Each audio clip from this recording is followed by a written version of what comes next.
this, and it's going to go live right now. So, okay, so we are live here on Litvak Leadership Live. It is the second to last show of the year, and we have a very special guest today. We have Mike Hubbard from the United Kingdom. So, you know, my Midwestern Southern accent against his United Kingdom accent will be some great interaction. But before we talk about that, and I do a proper introduction, let's talk about mega coats. So yesterday, my mastermind group was counting the number of coats we have, and it's so funny and amazing. There were like 3 of us the whole time that are going, I'm going to get 100 coats. I'm going to get 100 coats to help different people. And I've like plateaued at 95. If I can find 5 more coats by tomorrow, I'll be really excited. But all of a sudden, this one guy in the group came out when we were like all chucking in our numbers. Hello, Kenny. Kenny with Annie's Pizza in Louisville, Kentucky. But as we were all chucking our numbers, this one guy goes, yeah, I have 138 coats. And we're like, you have what?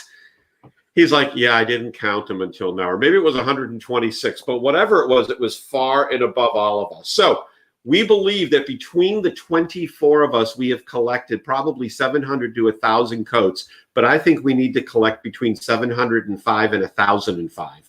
So anyone in the Louisville area or Southern Indiana that has a coat that they would like to donate to the homeless, I will come pick it up from you.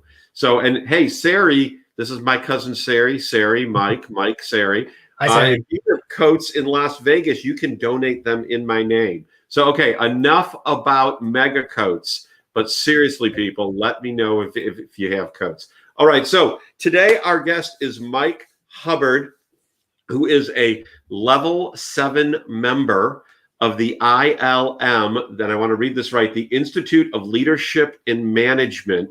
And Mike was introduced to me by my good friend, Kellen Ann from Cards That Wow and the Megamind Mastermind Group. So there's so many things for Mike and I to talk about, but I'm going to begin with a simple question, and then we'll just see where the conversation goes. So, Mike, how do you define leadership?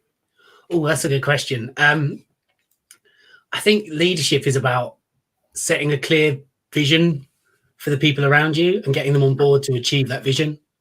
Okay. And so how does one set a clear vision? How does one set a clear vision? I think that's a tough one. I think it's about knowing your problem or knowing the thing you want to solve.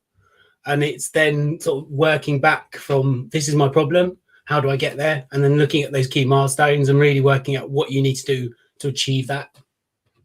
So let's talk about working backwards, because that is something that it seems like everything I've been studying as of late says, well, you just work backwards and, you know, you can do anything.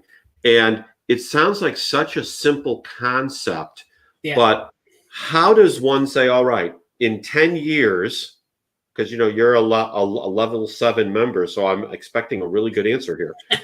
How does one say in 10 years, I want to be here, and you need to work all the steps backwards? I mean, surely someone's not going to know all the steps backwards. How do you suggest that they diagram or list that out? That's a big question. 10 years is a long time as well for anyone to try and plan. So what's a better length of time? I'd say I've seen it done well in 5 years, but none of those 5 years have ever been executed as well, as the caveat to that. Okay. So people have started off well with a 5-year plan, and they're going, right, what do we need to do in 5 years' time? And I think a really interesting example that we could talk about is I used to work for a social landlord in the UK. So I'll explain what that is in a second, but they set out to provide housing at a affordable rate to the good people of Richmond, which is a borough in London, but to provide it with the best customer service in the UK. So these houses were delivered at 20% market rate rent at the best customer service in the UK.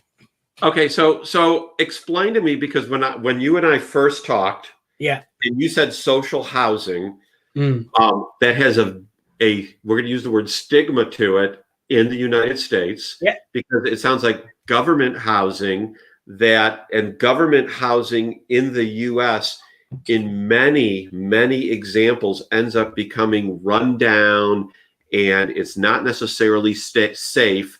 But you've said social housing in UK is something completely different. No, there are bits where it's similar to that. And I think the thing to understand about the UK is post World War II, there was a huge lack of housing. So the government had to pump loads of money into building houses, and housing estates went up all across the country. Whole towns were built. Okay. So in terms of like millions of homes were built to house the people of the UK. And that's where we had lots of things like the Windrush generation, people coming over in boats to help build things. And then you get to the 80s and 90s, and that's 30 years down the line from the end of that project. And things have become run down, and people are struggling to maintain them. And they have fallen into that government cycle of just being looked after and maintained. Right. The RHP, where I used to work in 2000, the council had a problem. They were running out of money, and they had these really expensive houses to run. So the government opened this up as an option. They effectively sold them to the man that was running the housing at that time. His name was David Doan. He took a bank loan out and bought 8,000 homes in Richmond. So when you said the man running the housing, was he like the community manager? Something like that, yeah. Effectively, he was the manager. Yeah, he was an employee of the council, and he was running the housing. And he was like, "Okay, I'm going to buy these houses," and they had to convince the people who were renting to sell their houses to his company. And while he was doing it, he did something crazy. He promised not to increase their rent for 10 years as well. So he said, "I'm going to deliver you a better house." So, this is all true as well. So if the houses were built for X, yeah, and they were then sold to people for 20% of X, no, right? not sold. So basically, David took a loan out, let's call it £1 billion to the council for the houses, 8,000 homes in the UK, in London. So that's his equity now. So he's now running his housing portfolio, but he has to deliver that at the same rent that they had it at previously. And this so on the terms of leadership, how does that help people pick themselves up by their bootstraps and do something when it sounds like they're, getting something on the cheap that they really couldn't afford otherwise, unless I'm not understanding it properly? Well, that was the challenge that David had. So David had 90 employees at the time, and he had to say to these 90 people, "Right, guys, we've got 8,000 homes. We've got to collect the rent we've always collected, and we've got to make it better. How are we going to do this?" So they effectively took that government provision, and they're like, right, we need to supercharge this, go commercial with our thinking, and think about how we bring costs down. I think we all know our councils, our local providers come very set in their way and just do what they've done year in, year out for the same budget. So his challenge was I need to run a repair service. How do I do that? And actually, there was a big change. So when the rent freeze stopped in 2012, he's like, right, I need to really up this. So he went out and recruited people to deliver his vision. And his vision in 2012 was to be the best customer service provider in the UK. And that, when we say that, he was benchmarking against Amazon and people like Harrods and the high-end middle-class chain stores. So it's called John Lewis. So it's shops in all the posh places. Everything's about 20% more than you need to pay for it because of the name, things like that. And he went on a campaign to say, right, if we were John Lewis, how would we deliver these homes? If we were Amazon, how do we get things booking and things like that? And that was his vision. And he was just kept moving the bar higher and higher, saying, right, we've achieved the goal. We've managed to deliver the houses at the same rent for 10 years. Now what's the challenge? The challenge is I want to be the best customer service provider in the UK. And that's what he said to his people. And then he went and got the right people to deliver his vision. And they changed. And he was quite effective with getting the right people in and out of his organization to achieve those goals. So when he was said best, did he ever publish what he meant by best? Best, yeah. So he benchmarked. So I mean, what was his benchmark for best to achieve? Good question. So in the UK, there's a thing called the UK CSI, so it's the UK Customer Service Index. Okay. And that's how they benchmarked in the non-food and retail section. Okay. And what they did is you pay, all these schemes you pay to go in, but this third-party benchmarking company would phone your residents and say, "Hi, how would you rate the service? What would you score them?" So we were being scored against Amazon, John Lewis, and so these scores are coming in, and you go into this index. It says you are here, you are 10th, you are 3rd, you are 4th.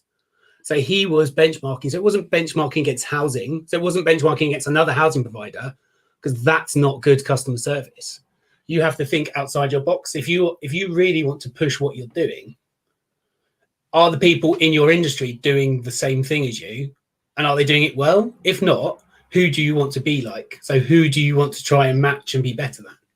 So I was talking with someone in the medical profession the other day, and he explained to me that, doctors, when you go see the doctor, they send out a survey now because everything is becoming more in larger medical groups. And I'm sure you're familiar with that.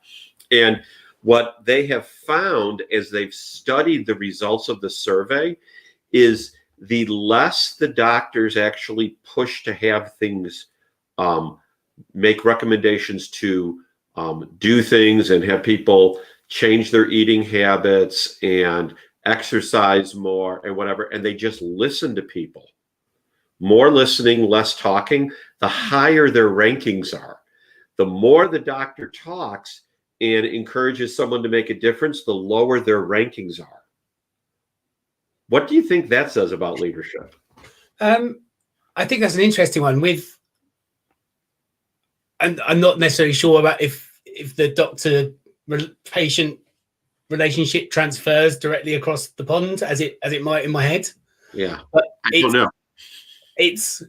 I think with doctors, people need to feel, actually, regardless of who they are, people need to feel listened to. So if you've got your employees and you're trying to have that bottom-up change from an organization, and RXP was definitely that. They were like, this is where we need to get to. You need to tell us how to get there. And if you ask people, what should we do? And then you don't do it, they are not going to come along with you on the journey. So if someone goes, I think I have this problem. No, okay, cool. So tell me about it and tell me about it and tell me about it. And then someone feels that they have represented their side. They've given the ball fully to you, and you need to give it back to them, but in a way that they can do something with. And if you don't agree with those doctors, I'm sure there's tests they can do to prove that person. Oh, absolutely. But I know people that, the internet is the worst thing for the medical community, because someone doesn't feel something and they, go to WebMD or Google it, and they go to the doctor and say, this is what's wrong with me. And if the doctor doesn't agree with them, then they go to another doctor until they find a doctor that agrees with them. But on another note, so tell us about the Institute of Leadership and Management. What is the focus, and what does being a level 7 member mean actually? So the focus is about giving anybody the skills they need to be the manager at the level they are. Okay. So it might be from that introductory, that first person who's got that first break, who is gone from being someone who's very good at their job that now needs to manage 5 of their friends.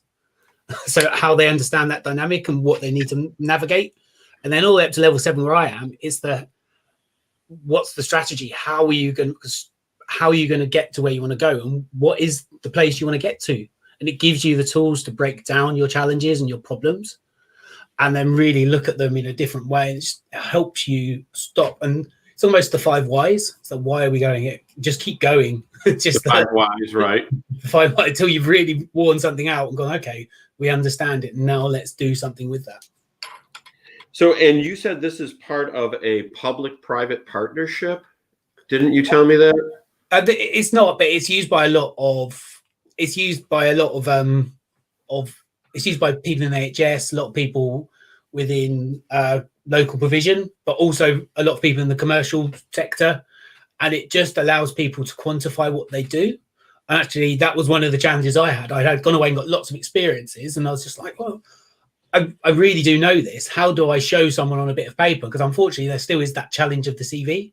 Right. Sometimes you do have to go away and qualify what you can do and really help people anchor you to that bit of understanding that you have.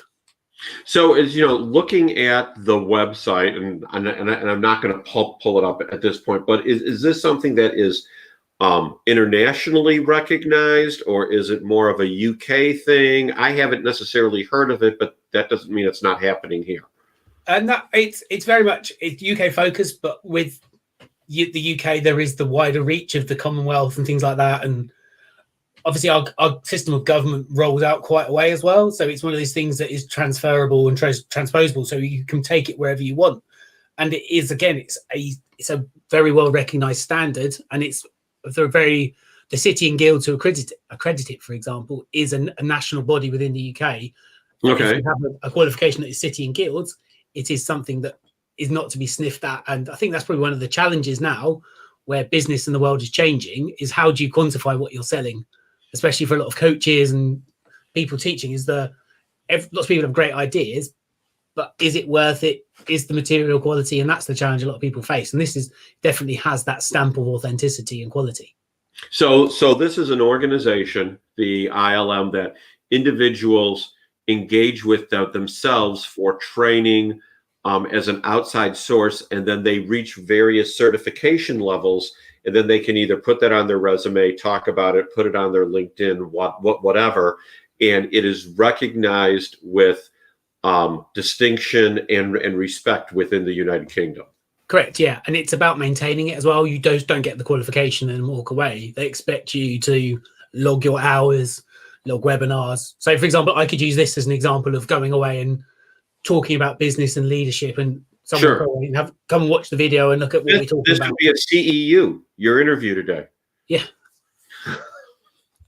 Do I have to sign something when we're done?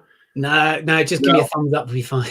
Okay. So Tim Lord is here saying Happy New Year. 2021 is going to be huge. And so let's jump off of that, because you and I were talking about 2020 versus 2021. Hello, yeah. Tim, by the way. Hi, Tim. And, you know, for some people, I know some people in business where 2020 has, you know, been terrible for them. Like in commercial real estate, the event industry, anything where large gatherings of people needed to be there, sports, going to conventions.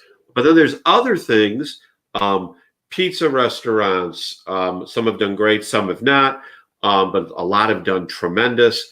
When you look at any kind of carry out, or you look at online training has taken off, yet in-person training has plummeted. So where do you see things going next year? Where do you think people should be focusing their efforts? I think you need to think about what the blended reality is and the real reality in 12 months as well. You need to be thinking about, what am I doing in 3 months, 6 months, 12 months? Because it will be different. And do you have the assets in your organization to allow you to do it? The last thing you want is you get to that point of vaccination where it's 60, 70, 80%, and the world returns to a bit of normal. And the people that sign up to do your $5 gym class or $5 yoga, what are they going to be doing? They'll just disappear. And how do you get those people back? And it's going to be an interesting challenge, because if you've blown up online, you've not necessarily got those people within your geographical catchment area. So do you double down on digital, or do you try and regain that physical presence that you had? Well, and you talk about doubling down on digital. In your professional life, you're working with commercial real estate, you'd said, and you're converting them from analog to digital. Where faxes are going away, we kind of laugh at fax, except for my friend Rich Falar, because he works with Toshiba, and fax is actually more secure as opposed to email, but that's a whole nother conversation. Yeah. How do you get people to double down on digital and improve in digital, while at the same time maintaining readiness for the eventual face-to-face interactions again? Yeah, I think it's avoiding the complacency of we might be back in the office in 3 months, and people not finishing the projects that or the processes where they've got their business online, because there is efficiency in digital. People working from home is what that looks like. We had a very awkward conversation in our office in my job where I worked in prop tech. The MD was like, "Oh, so who wants to come back to the office full time?" Not a single person put their hand up. Nobody does. No one. However, I want to go back to the office. I quite like it. I like the mix. I like the decompression time, because I've got a small child. I've got a 4-year-old. It's lovely having a 4-year-old, but when you step out of the office and your 4-year-old's there with a transformer, go play with me. I've just come out of 3 back-to-back meetings. I just want to do something that's not talking to anybody. Sure. So there is that. I like my commute a little bit, not much, but it's what does that blended reality look like, and how do you traverse that as an organization and keep your employees happy? Because there'll be people that are very comfortable at home that, if they're forced to come back to the office, might leave. And we're in a very portable industry, and that's the chat. And it's a very expensive industry that I work in to recruit as well. So one of my jobs is keeping hold of people. So actually, I'm going to be putting a lot of effort into our people retention and asking how they are and what they want and what that means to them and what it looks like for our employees. Because it's what it looks like to me, what it looks like to our MD, but what does it look like for our employees? Because it might be 3 very different conversations that we have to try and find one reality that works. Well, and you talk about 3 months, 6 months, 9 months. I know people that, the earliest they're going to be going back to their offices are April. In the commercial real estate, with most people thinking July. I've heard other people saying, well, once everybody gets vaccinated, then they'll all be more comfortable going back to offices. But at the same time, with the number of vaccines there are, whether you're pro or con vaccines, a whole nother conversation. Yeah. It's going to take 2 years to get the number of people vaccinated. At least in the US right now, there's enough vaccine for 1 out of every 7 people. And they're saying that to get, beyond that, we'll be going into the 3rd or 4th quarter of next year, possibly even 22, to bring the numbers higher. So how do you see that balance going, with some people going back to the office but not wanting to go? How is that going to work in team building? I think you'll have some tough decisions as a business. And actually, there might be people that were brilliant for you in the physical world, that in the digital world, that it just isn't right for them. And this current period, there's probably a lot of people being very sympathetic to people struggling. We're lucky we don't have that in my company. You could have worked from home at any point for us, and it would have been fine. So when the world shut, I didn't have a couple of things off my desk, but that was it. And I just plugged in and turned on. But I know there'll be some organizations, especially with digital, like for me, one of the big things about the future is digital literacy and what your employee can handle. And actually where that takes you, and do you have to start getting your employees ready and start prepping the ground and getting them right? Because I think that will be the biggest challenge after. How do you want to keep hold of that massive bricks and mortar cost that you've got on your business at the moment? Because lots of people are looking to slash that, and it'll be interesting to slash that, and really you could give them quite a nice home office for what you put into your current rent. Well, and it's interesting because I've heard people say that, that they're going to break their leases. There's a lot of lawyers looking at a lot of leases as to how can companies get out of leases. But then I've heard people within real estate saying they're not concerned because due to physical distancing, you're only going to be able to put 20 or 25% of the people in the same size office. So people will still need just as much space, even though there'll be less people going to the office. Do you see that phenomena happening by you? In the UK, short term, longer term, I think we're going to have a bit of a rent might get a bit cheaper, because I'm a 25-minute train ride into London, but that is 25 minutes of everyone standing up shoulder to shoulder. Right. Yeah, it's that. Let alone date. It really, and it's 25 minutes. It's put a podcast on, you're out the other side before you know it. For me, it's manageable, and actually I'm going to cycle into London. so I'm cracking the miles up at the moment. However, it is that not everyone wants to pick that up. Property prices in the UK, residential prices in the greener bit where I live, gone up, biggest jump in 6 years. That says a lot more than actually, as well as what people talking about that retail space, is the what's happening to the property prices outside of those urban areas. Oh, sure. Yeah. So it's a really interesting conundrum. And it really is about, what does your workforce want? What is the demographic of your workforce? What do they feel happy with? It's going to be different for different companies. People will fill the spaces when the rent is right. Someone will turn up and take it and do something hopefully interesting and exciting. And I think there's a lot more experience, sort of the experience. What is it? Things like mini golf and all those sort of things that will fill up those spaces, and you actually have more of a leisure orientation to your city centres rather than that commercial focus. So when you look for to grow within leadership yourself, who are some of the leaders that you turn to for inspiration?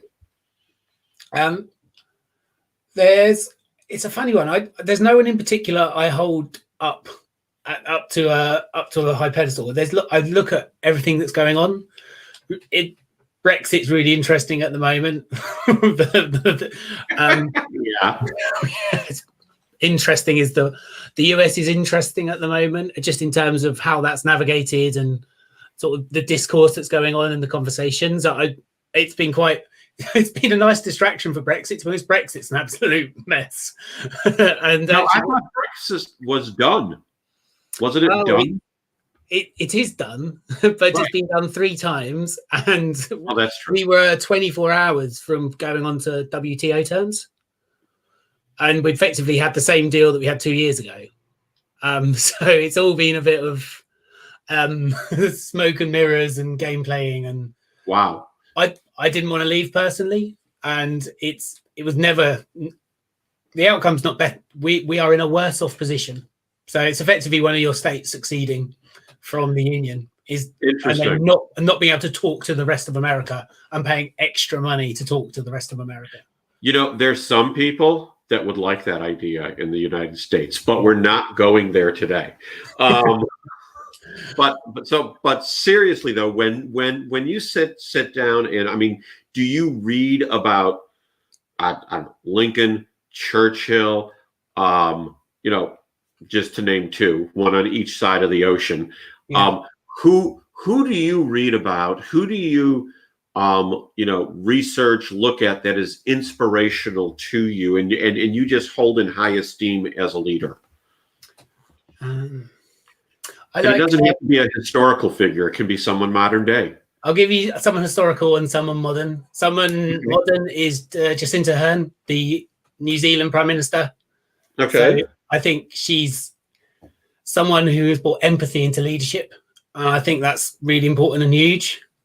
But you see how she responds to crisis, and there is a genuine person talking to other genuine people. And she's making tough decisions, but she's doing it really well, which is interesting. Iceland's really interesting as well, that their leadership dynamic. They've got quite a young female cabinet, all mid-30s. Okay. With a female prime minister. Again, it's a different dynamic, and that's what I'm looking at the moment, actually. So it's not a person, it's the leaders of organizations. And I'm really intrigued by that, the female workplace, female leaders, because there is a very different dynamic. It's not as hierarchical or autocratic as I think as some of the male dominated governments you may see. And there is more emotion, more genuine emotional intelligence, I think, out there. So that's why. Wait. So you're saying women have more emotional intelligence than men in general? I'd say the leaders I've seen within business are the ones that the female leaders I've seen within business that have been very effective Okay. make genuine connections with people, and they have followed them. And you can only achieve that real follower. Coming back to the leadership bit, you can really achieve that you can really achieve those followers through a genuine connection. And I have seen some very good female leaders, and the lady that actually delivered the change at RHP, the social landlord. Okay. There was David, who was the CEO, his vision, but it was delivered by someone else. Her name's Amina Graham, and she'd come in from a commercial organization, but she genuinely cared about people. She knew everyone's name, and actually, people respected her, and they were not. It wasn't about fear; it was about respect, and they did it because they thought it was the right thing, and she was being genuine. And I think that genuine leadership and not doing things out of fear, wearing a big blackboard or something like that, that is not the way to run your organization. Sure. Whatever that organization happens to be. So that is certainly an interesting perspective. I know that I've worked with both men and women as immediate supervisors to myself, and been on leadership teams with men and women. And I can sit here, since I'm not standing, but sit here very confidently say, I cannot point a finger at either one and say that they were better emotionally wired. But I think that has to do with the people that I've worked with. Personally, I have my own views, but professionally, I just don't know. I don't think you can say that men or women should be dominant in that way. I think there needs to be a real collaboration.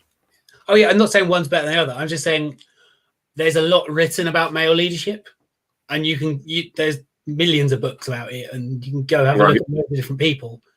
However, that glass ceiling, that what's going on in the female world and how they are trying to break it and navigate it, it's just really interesting because they are underrepresented.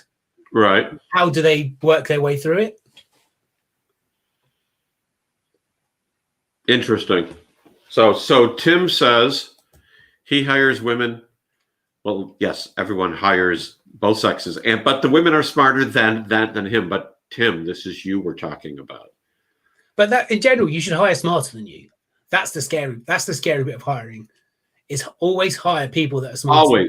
Always hire people smarter than you. Oh, okay. So you didn't say who the historical figure was. You gave us two present day figures. Who's the historical figure? So you have to forgive me. It's very cheesy. It's Martin Luther King, and it's about the transcendency that he brings, and actually what he achieved by motivating people and how he did it, and how he got people to follow him, but also the legacy of his. Because if you've got an autocrat and they blow up, disappear, die, right, that crumbles. You have someone who plants a seed and it grows and it pushes and moves things on. It's very different, and it's the doing lots of reading and actually his style and his speeches and things like that. And his "I Have a Dream" speech wasn't written, and he was very interesting. If you look at how he constructed his speeches, he fed off the crowd, and he fed off the crowd like Donald Trump does. So he says stuff, looks for a cheer, looks for a raise, looks for that. So actually their speeches are very similar in construction. Really? Okay. Now that would be an interesting research project. But if you, so like go back and look at lots of Martin Luther King, and his "I Have a Dream" wasn't written, and those lines came about 7 minutes into his speech. He didn't get there and go, "I've got a dream. I have a dream." He had to feel his way into it. Right. Absolutely. And actually there is that skill of communication. Because you can communicate doesn't make you a great leader, but it's one of those things that Martin Luther King had all of the component parts. And you have some people that are very good at communicating, working crowds, things like that. Or some people that are very good with ideas, but they just can't communicate it. So they fall off of the great leader podium. And there's only very few that sort of live at the top. Interesting. All right. Final question. As we're wrapping up, we were going to go 30 minutes. We've gone 34. It's very quick. What words of advice do you have for the viewers and those who are going to watch this on replay as to how to make themselves better leaders? Don't be too hard on yourself, because I think that's it. Just don't be too hard on yourself, because everything you beat yourself up for, other people will forget quite quickly. So let it go and move forward. I like that. I like that very much. All right, Michael, that is our show today. Thank you so much for being my guest. Everyone, this is Mike Hubbard, level 7 member with the ILM and prop tech industry and all kinds of stuff. If you've got questions and you want to get in touch with Michael, I would suggest you just direct message him on Facebook or on LinkedIn is probably the easiest way to connect with him. Or if you want me to facilitate a connection, I am happy to do it. But for everyone else, that's Litvak Leadership Live for today. Michael, again, thank you so much. Thank you for having me. It's been really fun. I hope you had as much fun as I did. You're a lively guy. This was a good conversation. Brilliant. Cool. Thank you very much. Take care. All right. Everyone have a blessed day. And we'll be back tomorrow with a roundtable of the Megamind Mastermind group doing a 2020 in review. Have a blessed day.